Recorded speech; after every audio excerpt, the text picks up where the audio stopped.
Salut à tous. Imaginez le groupe Daesh organisant un salon de l'immobilier à Paris. Le but, proposer aux Français musulmans de venir s'installer en Syrie ou en Irak. Eh bien, figurez-vous que Israël organise aujourd'hui, dimanche 8 septembre, un salon de l'immobilier à Paris, en plein cœur de Paris, près des Champs-Élysées.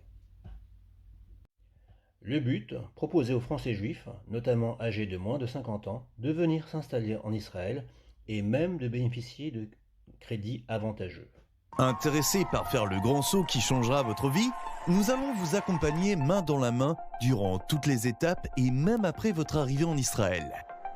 Et depuis plusieurs semaines, des militants pro-palestiniens ont tenté de faire annuler l'événement en faisant pression sur l'organisateur, les salons Hoche, en croyant naïvement qu'en appelant les salons Hoche, l'événement serait annulé.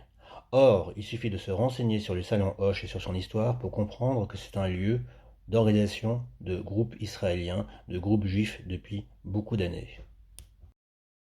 L'endroit est d'ailleurs présidé par une Française résidente à Tel Aviv et dénommée Osnat Houlot.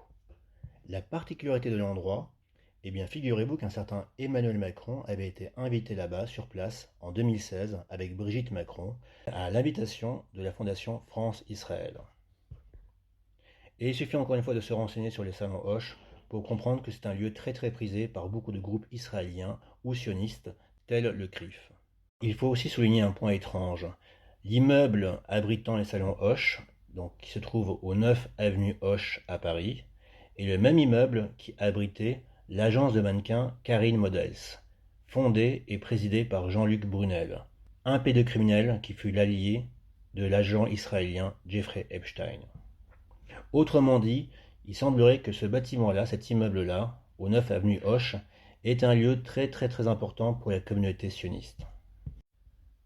Et malheureusement, les militants pro-palestiniens de France, notamment ceux de la France Insoumise et de la Ligue des droits de l'homme, préfèrent défiler gentiment à l'autre bout de Paris aujourd'hui même en soutien à Gaza, plutôt que d'aller confronter pacifiquement les salons Hoche et l'agence juive pour Israël qui organise ce salon-là.